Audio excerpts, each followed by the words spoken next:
چونکہ وقت بہت تنگ ہے اس لیے تمام مقررین سے درخواست ہے کہ اپنے تاثرات مختصر اور جامع انداز میں پیش فرمائیں۔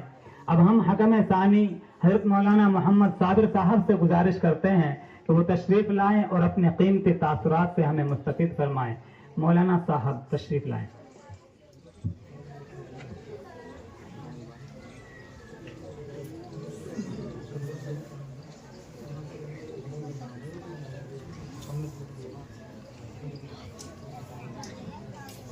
بسم اللہ الرحمن الرحیم احمد اللہ العلی العظیم وصلی علی النبی الکریم اما بعد۔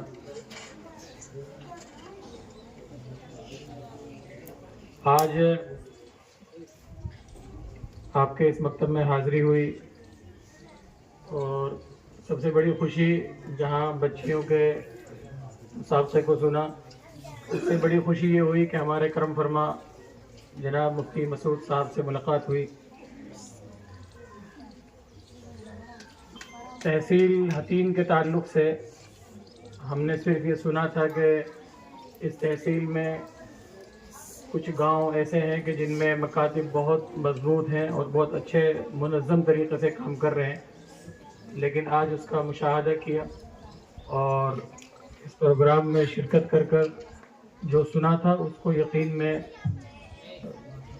میں وہ چیزیں آئی ہیں، اور ماشاءاللہ جس احسن طریقے سے بچیوں نے اپنے پروگرام کو پیش کیا اور کتابیں جتنی مضبوط ان کو یاد تھی وہ قابل داد اور قابل تحسین ہے۔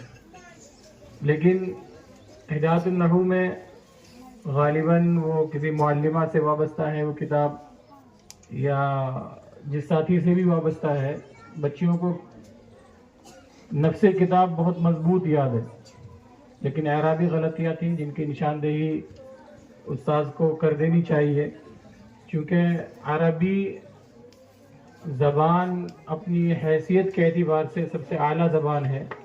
اس میں ایک حرکت بھی اوپر نیچے ہوتی ہے تو معنی متغیر ہو جاتے ہیں، اور یہ جو قواعد بچیوں نے آپ کے سامنے سنائے ہیں ان کا مقصد ہی یہ ہے کہ عربی زبان کا صحیح پڑھنا لکھنا بولنا ہم سے آ جائے، اور اگر پڑھتے وقت اعرابی غلطیاں باقی رہیں گی تو پھر اس سے آگے چل کر قرآن فہمی میں، نصوص فہمی میں یا عبارت فہمی میں کافی پریشانیوں کا سامنا کرنا پڑے گا۔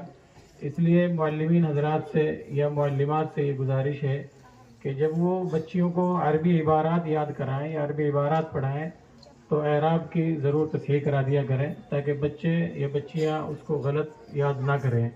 ماشاءاللہ بڑی خوشی ہوئی آپ آج کے اس پروگرام میں شرکت کر اور دعا ہے کہ اللہ تعالیٰ اس مکتب کو اور اس مکتب کے کارندوں کو اور اس کے ذمہ داروں کو اللہ تعالیٰ مزید ترقیات سے نوازے، اور جو پریشانیاں ہیں مالی اعتبار سے یا جگہ کے اعتبار سے اللہ اس کی آسانیاں فرمائے۔ جزاکم اللہ حسن الجزاء۔ جزاکم اللہ۔ ہم حضرت مولانا صابر صاحب کے بھی تہ دل سے شکر گزار ہیں کہ انہوں نے مختصر مگر جامع انداز میں اپنے تاثرات پیش فرمائے۔ اللہ تعالیٰ ان کے علم و عمل میں مزید برکت عطا فرمائے۔